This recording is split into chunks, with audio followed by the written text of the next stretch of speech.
જ્યારે તંત્ર કામ નથી કરતું ત્યારે ગામ લોકો કામ ઉપાડી લે છે। તેનું ઉદાહરણ નર્મદા જિલ્લાના તિલકવાડા તાલુકાના ગ્રામજનોમાં જોવા મળી આવ્યું છે કે જેમાં અનેક વખત તંત્રને રજૂઆત કરવા છતાં ઉવારાની સફાઈ નહીં થતા ગામ લોકો દ્વારા સ્વયં સફાઈ હાથ ધરવામાં આવી હતી। જો કે તંત્ર આ કામગીરી સામે ઊંઘતું ઝડપાયું। મળી આવતી જાણકારી અનુસાર તિલકવાડા નગરમાં નર્મદા ઘાટ ખાતે નાનો ઓવારો આવેલો છે। આ ઓવારો રાજા રજવાડા સમયનો છે।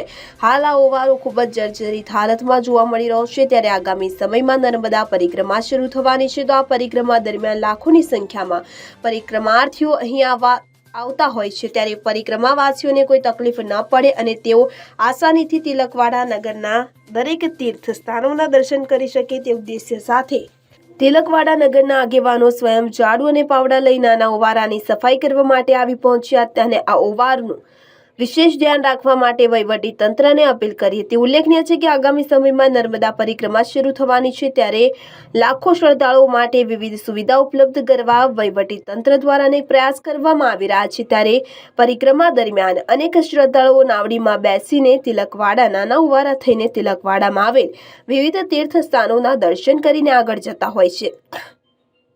હાલ આ ઓવારો રાજાશાહી સમયનો અતિ પૌરાણિક ઓવારો છે, પરંતુ આ ઓવારો હાલ ખૂબ જ જર્જરિત હાલતમાં જોવા મળી રહ્યો છે। ગામ લોકો દ્વારા અનેક વખત રજૂઆત કરવા છતાં ઓવારાની સફાઈ કરવામાં આવતી નથી। હાલ તિલકવાડા નગરના ચંદ્રમૌલી સ્વામીજી તથા શિવાનંદ સરસ્વતી સ્વામી તથા ગામના અનેક આગેવાનો સ્વયં હાથમાં ઝાડુ સાવરણા તેમજ પાવડા લઈને સફાઈ શરૂ કરી હતી।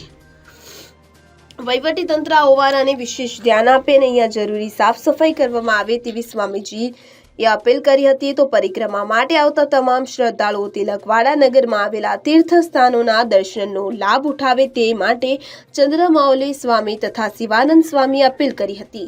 समय यह गरुड़ेश्वर पुलिया के यहाँ से माँ नर्मदा 21 किलोमीटर दक्षिण से उत्तर में आई शम तिलकेश्वर महादेव के दर्शन के लिए, जो शम शिव जी की लड़की है माँ नर्मदा। ऐसा पुराणों में उल्लेख कि शम जिनके दर्शन के लिए माँ नर्मदा 21 किलोमीटर उत्तर वाहिनी बनी और शम तिलकेश्वर महादेव के दर्शन करके फिर पश्चिम में बहने लगी, तो जिनके दर्शन के लिए शम नर्मदा उत्तर वाहिनी बनी, परिक्रमावासी अगर वो तिलकेश्वर का दर्शन नहीं करता परिक्रमा का पुण्य नहीं लगता। ऐसा पुराणों में उल्लेख है। स्कंद पुराण, नर्मदा पुराण, वायु पुराण और पद्म पुराण। तिलकेश्वर मंदिर जो है वो 7 युग प्राचीन, ऐसा विश्व में पहला मंदिर जो हर एक युग में जिनका नाम बदला हो।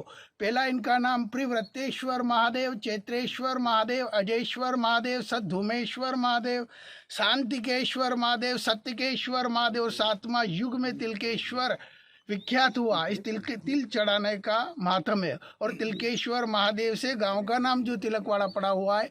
और प्राचीन तीर्थों में गौतमेश्वर और सप्तमातृका जिनको पुराणों में उल्लेख है।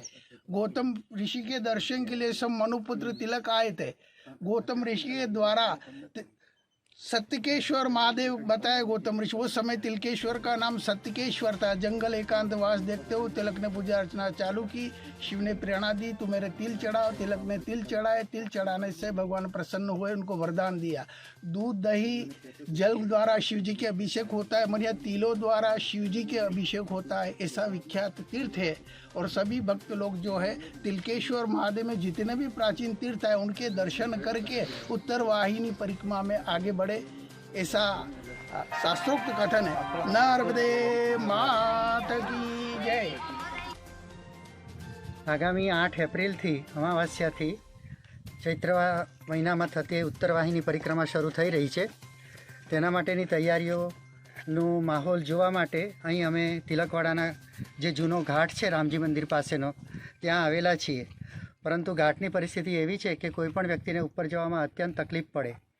ઉત્તરવાહિની પરિક્રમાનો આ જે રૂટ છે જેમાં તિલકવાડાના પ્રાચીન મંદિરો આવેલા છે ત્યાંથી જે લોકો દર્શન કરવા ઈચ્છે છે તે લોકો બધા અહીંથી નર્મદા સ્નાન કરી અને આ નૌકા દ્વારા પાર કરી અને અહીંથી આવી અને દર્શન કરીને આગળ વધતા હોય છે।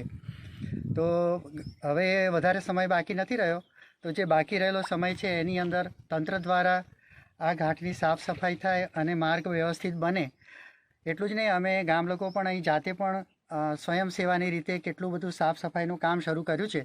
તે છતાં કામ એટલું બધું મોટું છે કે જેમાં અમને તંત્રની મદદની જરૂર છે। તો તંત્રને અમારી નમ્ર વિનંતી છે કે આ પરિક્રમા પથને લોકોને તકલીફ ન પડે, ભક્તોને, અને જે આ હજારો વર્ષોથી જે પરંપરા ચાલી આવે છે કે ઉત્તરવાહિની પરિક્રમા કરવાથી સમસ્ત 3000 કિલોમીટરની નર્મદા પરિક્રમાનું ફળ મળે છે. ગઈ સાલ અંદાજે 10 લાખ લોકોએ નર્મદા પરિક્રમા કરી હતી. આ વર્ષે કદાચ એનાથી પણ વધારે સંખ્યા થશે.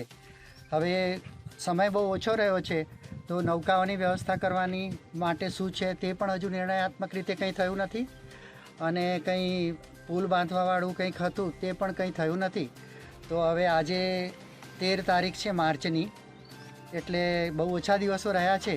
તો તંત્ર હવે જુએ કે આ પરિક્રમા પથમાં જે જગ્યાએ ચાલવાની, ઉપર ચડવાની તકલીફ છે એ માર્ગને થોડો વ્યવસ્થિત અને સાફ સફાઈ કરાવે એવી તંત્રને અમારી નમ્ર વિનંતી છે. દીપક જગતાપ, CN24 ન્યૂઝ, રાજપીપળા. હવે જુઓ દેશ દુનિયાની તમામ ખબરો તમારી આંગળીના ટેરવે. ઉઠાવો મોબાઈલ અને Google Play Store પરથી ડાઉનલોડ કરો અમારી CN24 ન્યૂઝ મોબાઈલ એપ.